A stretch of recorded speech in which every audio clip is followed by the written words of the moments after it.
Hello, I'm Dan Koenig, Senior Strategist for Life Science at Argos Multilingual.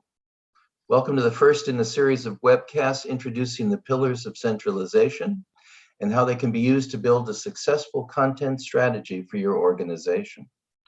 Before we begin, please allow me to tell you a bit about myself and why I believe the pillars of centralization will be beneficial to you.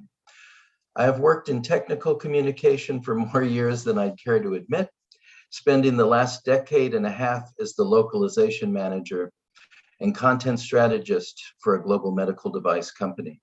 During this time, I used a process I call the pillars of centralization to make the transition from Post-it notes that were stuck to my computer screen as a sort of translation request, all the way to designing and managing a global content management system. Today, that system acts as the company's centralized communication process, creating and publishing more than 80% of all labeling and customer communication around the world. The measurable gains in quality, decreased time to market, and cost avoidance have become exponential as the system and centralized process continues to expand its user base, consuming and transforming ever larger amounts of data into quality information for the company's customers.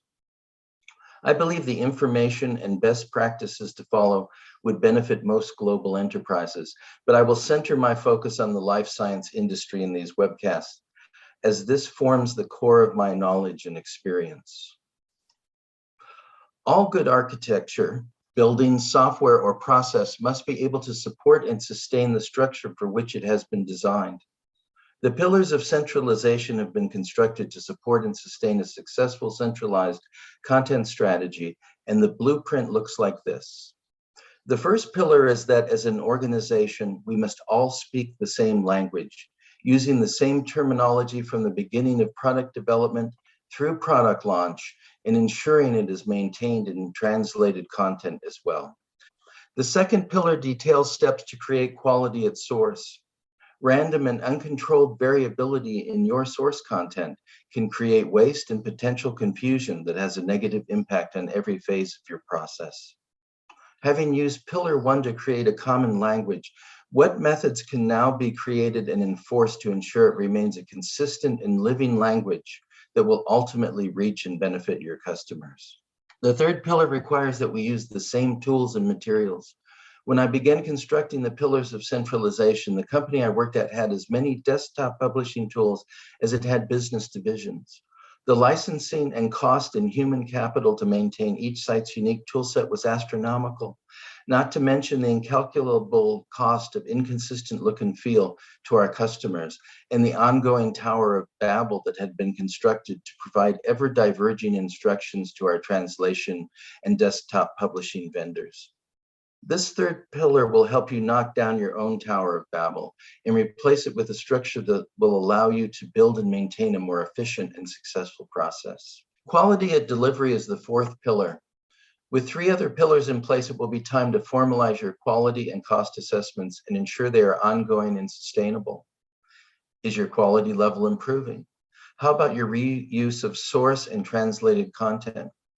Are you sharing this news with your executive staff and asking them to include next steps funding in their budget planning? By now you may be saying, this all sounds great, Dan, but how do I manage this and who's going to do all of this work anyway?